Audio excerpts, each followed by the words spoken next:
नमस्कार दोस्तों, धर्म रहस्य चैनल पर आपका एक बार फिर से स्वागत है। नहाती हुई परियां देखना बहुत खतरनाक, यह दूसरा भाग है। पिछले भाग में हम लोगों ने जाना था कि कैसे चंद्रा एक ऋषि पर मोहित हो जाती हैं और वह भागा के साथ मिलकर एक मायाजाल की रचना करती हैं। अब ऋषि क्रोधित होकर उस राक्षस से कहते हैं, यहाँ से तुरंत चले जाओ, क्योंकि तुम्हें नहीं पता मैं भगवान शिव का बचपन से ही भक्त रहा हूँ और मेरे अंदर इतनी ऊर्जा है कि मैं किसी भी राक्षस का वध कर सकता हूँ। अगर तुम्हें अपने प्राणों की चिंता है तो यहाँ दोबारा मत आना। यह सुनकर जोर जोर से भागा हंसने लगती है और कहती है कि इतनी सामर्थ्य पृथ्वी पर किसी भी मनुष्य की नहीं जो मुझे यहाँ से हटा सके। तुम चाहो तो प्रयास करके देख सकते हो। मुझे बहुत सारी शक्तियाँ प्राप्त हैं, इसलिए कोई भी मेरा कुछ नहीं बिगाड़ सकता है। यह सुनकर ऋषि थोड़ा सा अचरज में आए, लेकिन उन्होंने तुरंत ही अपने मंत्र का प्रयोग इस राक्षस पर कर दिया। राक्षस पर जल गिरते ही उसे कुछ भी नहीं हुआ। यह देखकर ऋषि और भी ज्यादा आश्चर्यचकित हो गया, क्योंकि जिस अभिमंत्रित जल का प्रयोग उन्होंने किया था उसका प्रभाव बुरी शक्तियों पर अवश्य ही पड़ता है। यह तो विचित्र बात है। उन्होंने एक बार फिर से एक मंत्र का प्रयोग किया, लेकिन वह भी बेअसर हो गया। तब आखिरी बात उनके दिमाग में आई कि अवश्य ही यह शक्ति कुछ भिन्न है, इसलिए भगवान शिव के किसी अस्त्र या शस्त्र का प्रयोग करना होगा। उन्होंने एक विशेष पाशुपत मंत्र से अभिमंत्रित अपना एक अस्त्र उनके ऊपर फेंक दिया, लेकिन आश्चर्य की बात, वह अस्त्र वहां जाकर गायब हो गया। यह देखकर ऋषि तुरंत अपने स्थान पर खड़े हो गए और कहने लगे, यह तो केवल देवता ही रोक सकते हैं। कौन हो तुम और यहाँ पर क्यों आए हो?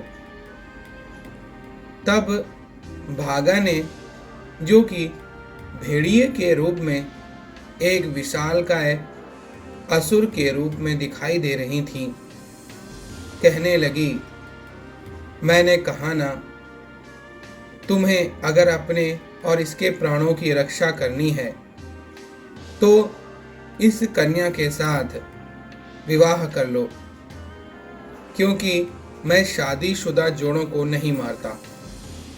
बाकी मैं सबसे अपना बदला ले लेता हूँ और इस कन्या को उठाकर मैं लेकर चला जाऊंगा, इसलिए कोई भी मुझे रोक नहीं पाएगा। तब ध्यानपूर्वक ऋषि ने देखकर कहा, केवल सूर्य भगवान का तेज और कवच मेरे इन अस्त्र शस्त्रों से रक्षा कर सकता है। जरूर तुमने भगवान सूर्य की कभी आराधना की होगी, इसीलिए तुम मेरी शक्तियों से बच जा रहे हो। तब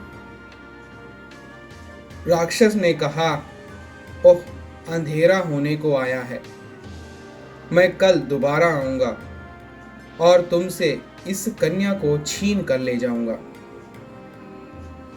अब मैं जा रहा हूं। और यह कह के भागा वहां से गायब हो जाती है।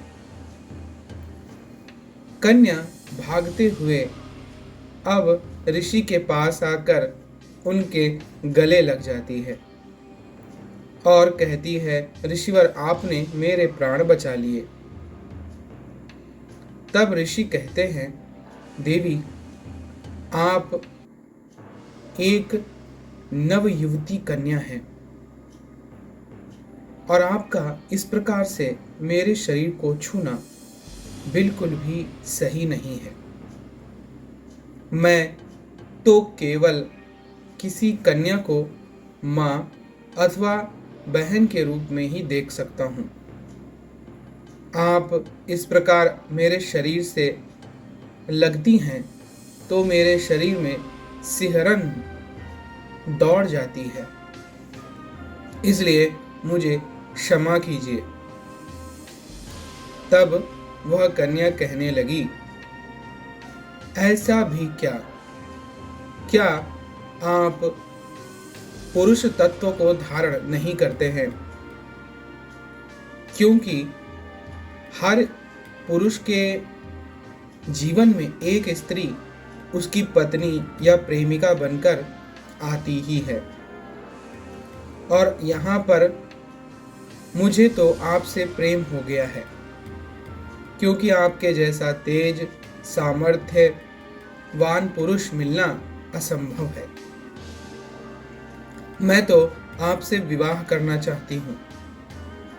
आपने न सिर्फ मेरे प्राण बचाए हैं, बल्कि मेरे लिए अपनी तपस्या तक त्याग दी है। यह सुनकर ऋषि की आंखों में आंसू आ गए। ऋषि ने कहा, वास्तव में कितनी बड़ी गलती मुझसे हो गई है।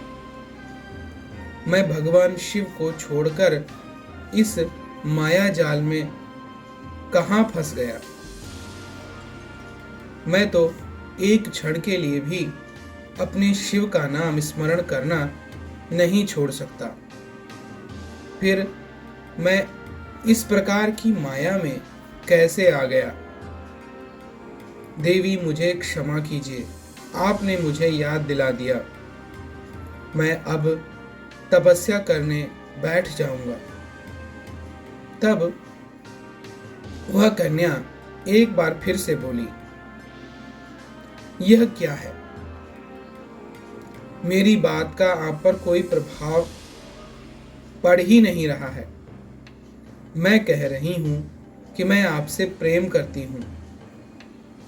आप इस आनंद को छोड़कर आंखें बंद करके क्या प्राप्त कर लेंगे? मैं आपको सब कुछ दे सकती हूं। और यह कहकर वह साक्षात अपने अप्सरा रूप में आ जाती हैं और कहती हैं, मैं चंद्रदेव की पुत्री हूं।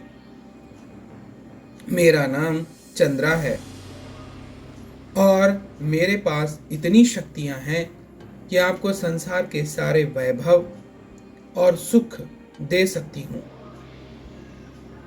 आप सिर्फ एक बार कोई इच्छा मांग कर तो देखिए, और इसके बावजूद मैं आपसे प्रेम करने लगी हूं। तो फिर मेरे सामीप्य को स्वीकार कीजिए। मैं आपसे सच्चे हृदय से प्रेम करती हूं और आपसे विवाह करने की इच्छा मेरे अंदर आ चुकी है। हम दोनों ने आपकी परीक्षा ली थी। देखिए मेरी मित्र को।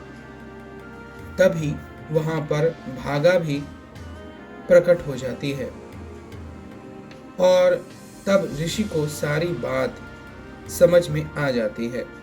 तो वह कहते हैं, भले ही आपका प्रेम सच्चा हो और सारी माया आपने अपने प्रेम को पाने के लिए की हो, किंतु मेरा तो प्रेम वास्तविक तत्व अर्थात अपने पिता महाशिव को प्राप्त करना है।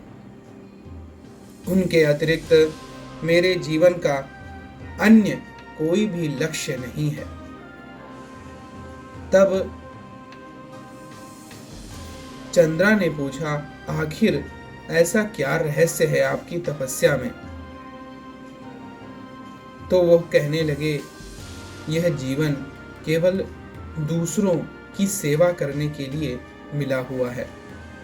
तो अगर कोई जीव जीवित रहते हुए कुछ करना चाहता है तो केवल सेवा करे, अन्यथा तो उसे केवल अपनी आंखें बंद करके अपने मूल तत्व शिव की ओर बढ़ना चाहिए, क्योंकि केवल माया में सेवा करना सर्वोत्तम कर्म है। बाकी तो माया छोड़कर केवल अपने मूल तत्व की ओर ही लौटना चाहिए। तब चंद्रा ने पूछा, आखिर यह मूल तत्व क्या है? और आप मुझे यह बताइए कि ऐसा क्या है कि आप जीवन के सारे सुखों को छोड़कर, उन्हें त्याग कर इस प्रकार निर्मोही बने हुए हैं, और इस सब का क्या मतलब है? तब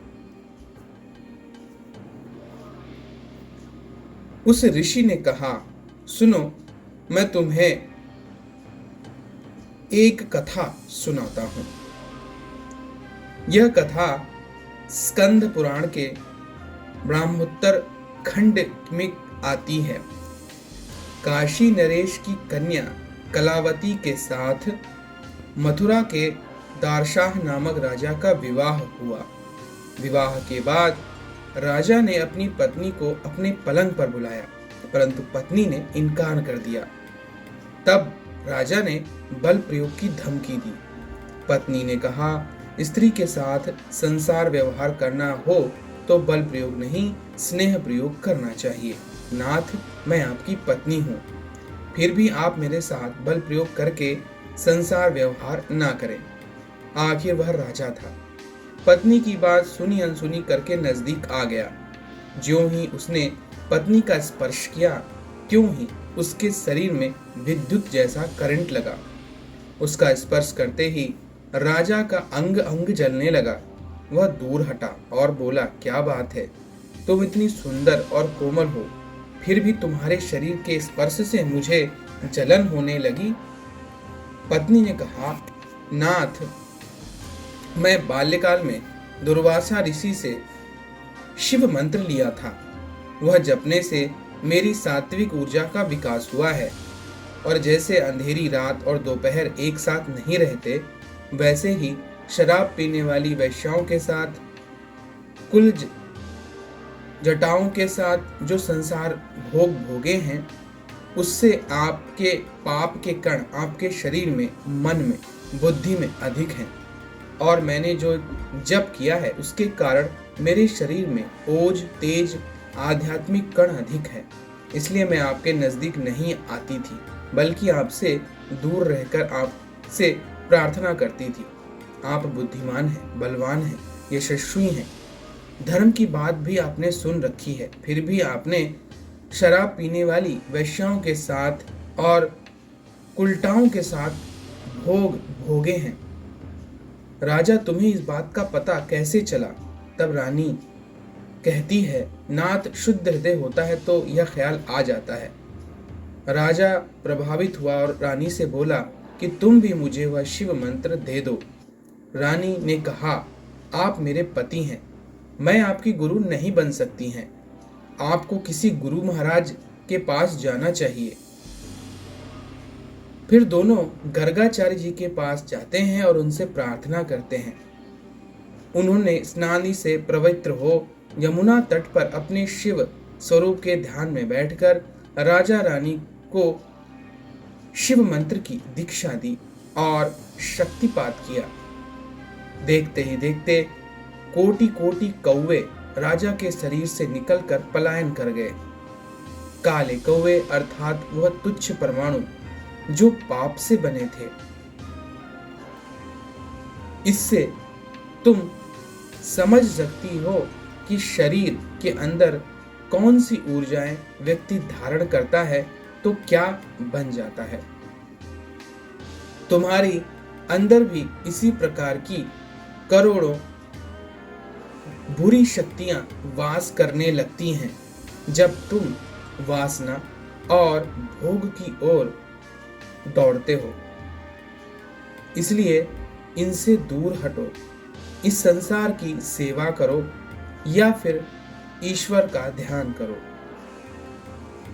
यह बात अच्छी तरह चंद्रा को समझ में आ गई। चंद्रा ने कहा, आपकी बात सही है। स्वर्ग में सभी सुख भोगते हैं और आखिर वापस मनुष्य रूप में जन्म लेना पड़ता है। उनके सारे पुण्य नष्ट हो जाते हैं। मैं ऐसा कार्य करूंगी कि मेरे कोई भी पुण्य कभी नष्ट ना हो और सदैव मैं सेवा करती रहूं। मैं सबको सुख देना चाहती हूं, सबका भला और कल्याण करना चाहती हूं। इसलिए अब से मैं इस ताल में रहकर तपस्या करूंगी और यहाँ तपस्या करने के बाद जो भगवान शिव चाहेंगे वैसा ही होगा। कहते हैं उसके बाद चंद्रा ने चंद्रताल में और उसे देखकर भागा ने सूर्यताल में तपस्या करना शुरू कर दिया। इनकी तपस्या की वजह से वहां ताल और ज्यादा गहरा होने लगा और उसके अंदर दैवीय ऊर्जाएं प्रकट होने लगीं। चंद्रदेव जब चंद्रा से मिलने आए तब चंद्रा ने उन्हें बताया कि उसका जीवन तो तपस्या और जन जन की सेवा के लिए बन चुका है। इनकी तपस्या और सेवा भाव को देखकर ऋषि मुनियों ने उस ताल के निकट जाकर तपस्या करना शुरू कर दिया और वहां गोपनीय मठ बन गया। तपस्या के कारण उस ताल से स्वर्ग लोक जाने का एक मार्ग ताल के बीच में अदृश्य रूप से बन गया, जिससे होकर बाद में एक व्यक्ति ने साक्षात स्वर्ग में प्रवेश किया था। और भगवान शिव एक बार जब वहां से गुजर रहे थे तो चंद्रा की वर्षों की तपस्या देखकर साक्षात उसके सामने प्रकट हो जाते हैं। आगे क्या हुआ जानेंगे हम लोग अगले भाग में। तो अगर यह जानकारी और कहानी आपको पसंद आ रही है तो लाइक करें, शेयर करें, सब्सक्राइब करें। आपका दिन मंगलमय हो। धन्यवाद।